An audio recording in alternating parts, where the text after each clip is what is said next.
కీర్తనలు 67వ కీర్తన 6వ వచనము. దేవుడు మమ్ములను ఆశీర్వదించును. Praise Lord. దేవుడు ప్రతి ఒక్కరిని కూడా ఆశీర్వదించే దేవుడు. ఆయన ఎన్నడూ మనలను మరువని దేవుడు. 115వ కీర్తన 12వ వచనంలో చూస్తే యెహోవా మమ్ములను మరిచిపోలేదు, ఆయన మమ్మలను ఆశీర్వదిస్తాడు అన్న మాటను చూస్తాం.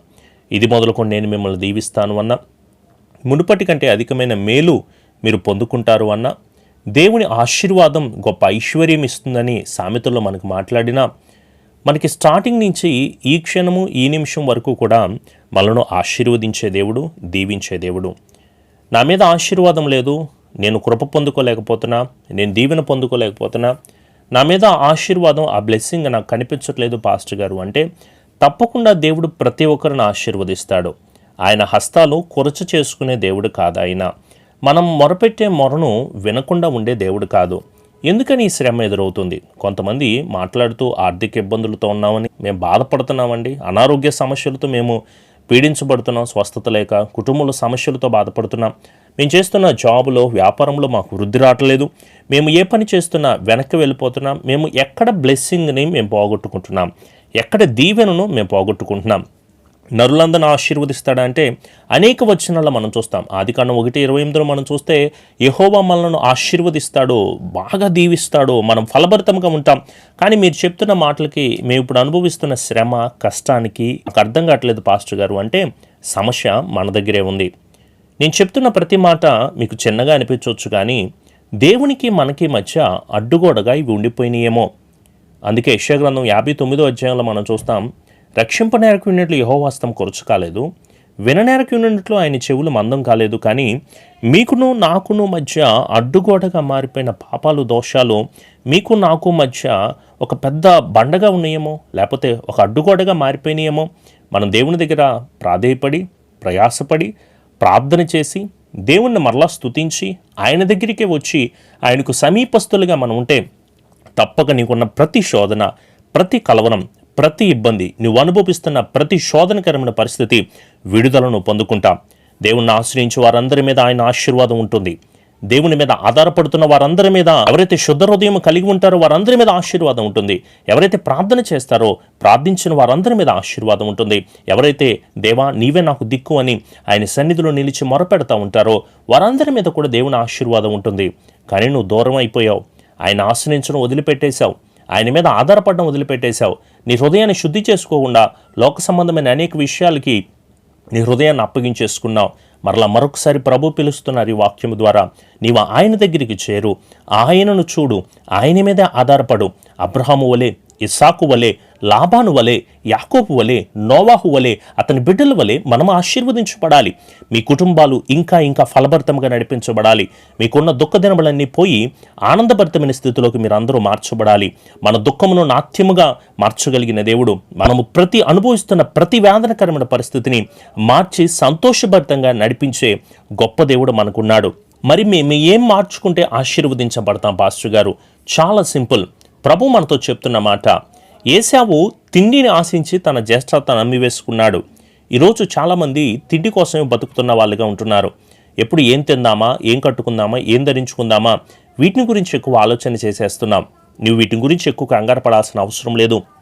నీకేం కావాలో, నీకే సమయానికి ఏది అనుగ్రహిస్తే బాగుంటుంది అనేది ప్రతిదీ కూడా సమస్తము ఎరిగిన దేవుడు ఉన్నాడు.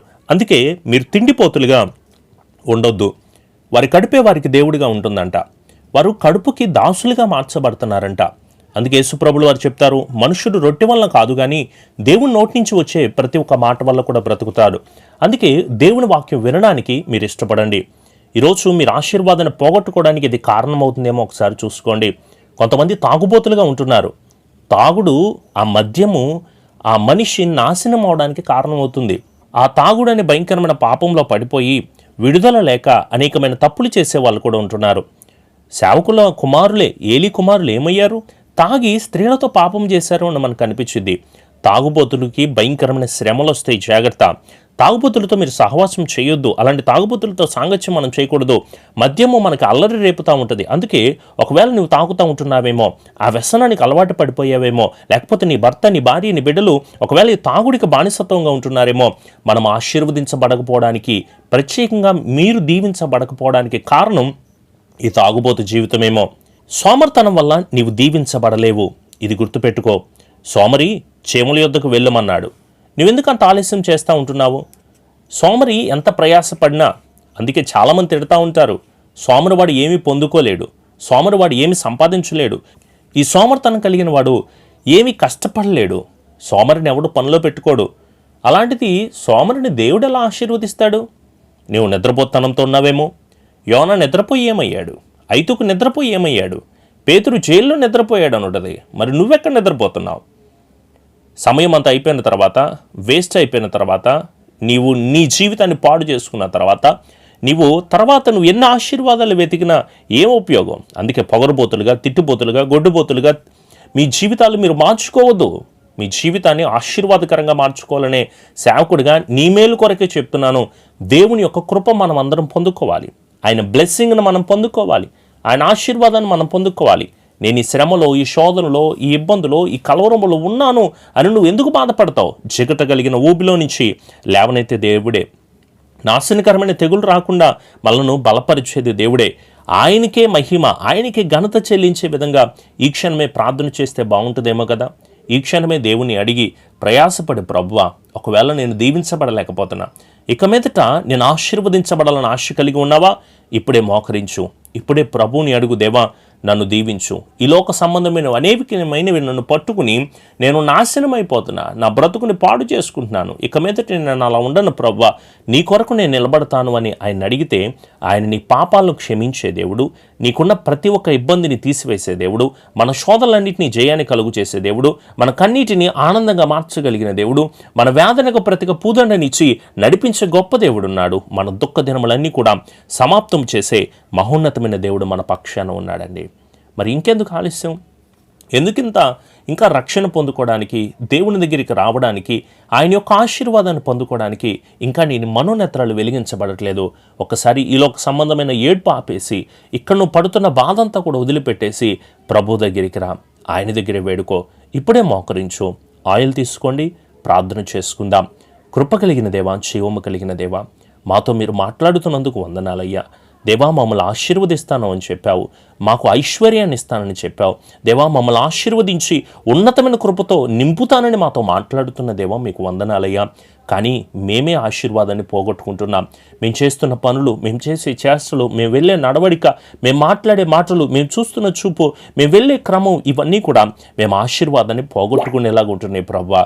దయచేసి ఇక మీదట ఈ క్షణం నుంచి అలా ఉండము తండ్రి. నీ సన్నిధిలోనే వేడుకుంటున్నాం.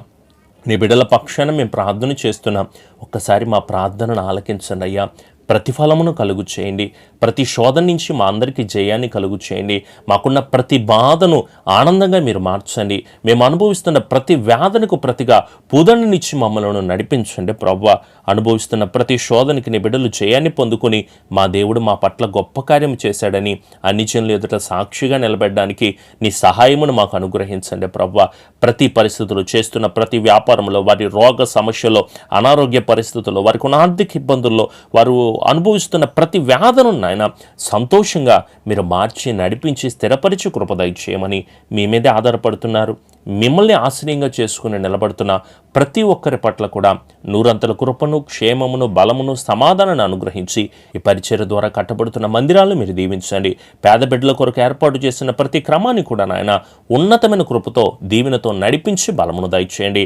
బైబిల్స్ డిస్ట్రిబ్యూషన్ విషయంలో కూడా ప్రభువా అనేక మందికి, అనేక ప్రాంతాల్లో దేవుని వాక్యం అందని ప్రాంతాలకు బైబిల్ పంచుతూ ఉండగా నీ కృపను, నీ సహాయమును, నీ ప్రేమను బిడ్డలకు అనుగ్రహించి బలపరిచి స్థిరపరిచి క్షేమాభివృద్ధిని దయచేయమని యేసు నామములో అడుగుచున్నాము తండ్రి. ఆమెన్.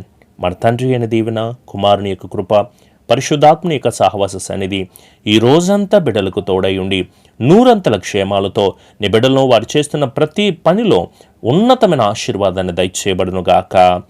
ఆమెన్. యేసు రక్తమే జయం, సిలువ రక్తమే జయం. ప్రభు యేసు నామములో సంపూర్ణ జయము కలుగునుగాక. ఆమెన్. మీ అందరికీ ప్రభు పేట ప్రత్యేకమైన వందనాలు. దేవుడు మీ అందరినీ దీవించునుగాక. ఎవరైనా మాట్లాడాలి అని ఇష్టపడితే ఈ డిస్ప్లే మీద కనిపిస్తున్న ఫోన్ నెంబర్కి మీకు వైబర్, వాట్సాప్, ఐఎంఓ కనెక్ట్ అవుతాయి. తప్పకుండా మీరు కాల్ చేయొచ్చు. మీ ప్రార్థన వసతులు తెలియచేయండి. అలాగే ఉదయకాలం 6 గంటలకు ఉదయకాలపు ప్రార్థన వస్తుంది. రాత్రికాలం 8:30 నుంచి 1 గంట సమయం కుటుంబ ప్రార్థన ఉంటుంది. తప్పకుండా వీక్షించండి. దేవుడు మిమ్మల్ని మీ కుటుంబాలు దీవించునుగాక. ఆమెన్.